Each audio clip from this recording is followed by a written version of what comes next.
Life की economics क्या हो सकती है? चलिए इस बारे में थोड़ा बात करते हैं।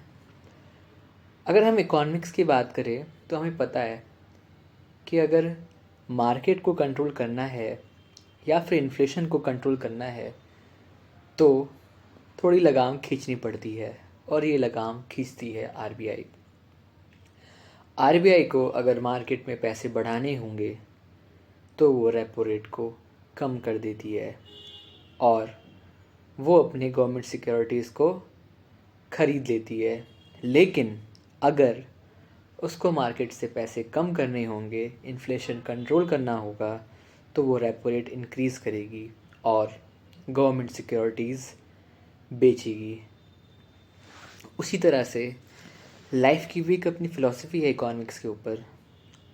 अगर हमारे ऊपर कोई लगाम लगाएगा तभी जाके हम अपनी चीज़ों पे कंट्रोल कर सकते हैं, अन्यथा हमारा ध्यान इधर उधर ही भटकेगा। तो उसके लिए अगर हमारी ज़िंदगी में कोई भी समस्या आती है या कोई भी तकलीफ़ आती है तो वो किसी कारण से ही आती है, अन्यथा इसको गलत ना समझा जाए कि ये तकलीफ़ मेरे पे ही क्यों आ रही है।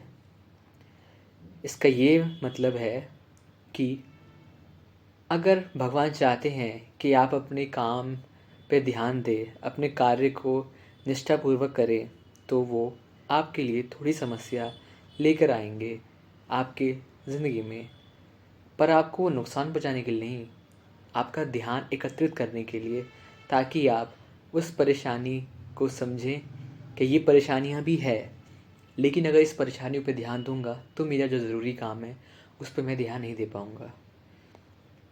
तो जब भी आपके लाइफ में कोई भी परेशानी आए तो ये ना समझे कि ये परेशानी मेरे पास क्यों आई, बल्कि आप देखिए कि उस परेशानी से आप जब लड़ रहे होते हैं, साथ साथ के पास कुछ ज़रूरी काम भी होता है। ठीक है, तो वो आप पे डिपेंड करता है कि आप क्या उस परेशानी पे उलझ जाएंगे या फिर अपना ज़रूरी काम साथ में करेंगे। जो उस समय उस परेशानी को झेल के हँसते हँसते निकाल लेता है और अपने कार्य पे कोई बाधा नहीं आने देता है, वो व्यक्ति अपनी ज़िंदगी में सफल हो जाता है। उसी प्रकार समझ लीजिए, अगर आप पे कोई कोई बागडोरी ना हो, मतलब आप पे कोई बाधा ना लगाए, आपको कोई ज़िंदगी में कोई समस्या नहीं आए, और आप मतलब आपका और मतलब आप समझ लीजिए आप एक तरह से चंचल मन वाले व्यक्ति बन जाएंगे कि आप तो मस्त मौला है, आपको कोई रोकने टोकने वाला नहीं है, आपकी ज़िंदगी में कोई समस्या नहीं है, तो आप कुछ भी कर सकते हैं।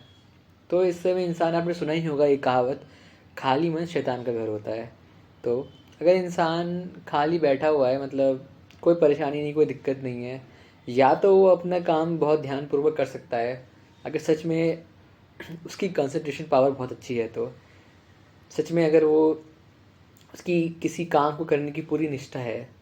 अन्यथा अगर वो सोचे कि नहीं यार, मेरे पास तो अभी काफ़ी समय है, मेरे को कोई दिक्कत वाली बात भी नहीं है, इसको मैं बाद में कर सकता हूँ, बाद में कर सकता हूँ, धीरे टालेगा उस चीज़ों को, और उसका समय उसी तरह से निकल जाएगा।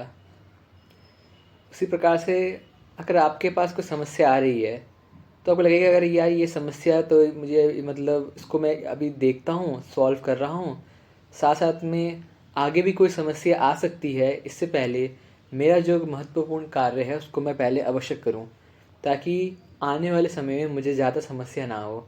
तो उस समय क्या होता है कि आप एक समस्या से गुज़र रहे होते हैं, इसका समाधान ढूंढ रहे होते हैं, साथ साथ आप अपना समय जो आपके लिए महत्वपूर्ण है उसमें लगाते हैं, ये सोचते हुए कि आगे चल के भी कोई समस्या भविष्य में आ सकती है, तो शायद मैं ये कार्य ना कर पाऊँ, तो इसको मैं अभी कर लेता हूँ। तो इससे आपका कंसंट्रेशन पावर बढ़ जाता है।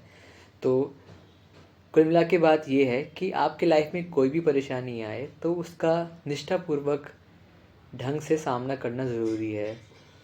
उस समस्या से लड़ें और उससे कुछ सीखें, क्योंकि कोई भी समस्या आती है वो कुछ सिखाने के लिए ही होती है। तो लाइफ में आगे बढ़ें और टेंशन मुक्त रहें। This is the philosophy of life and the life of economics in philosophy.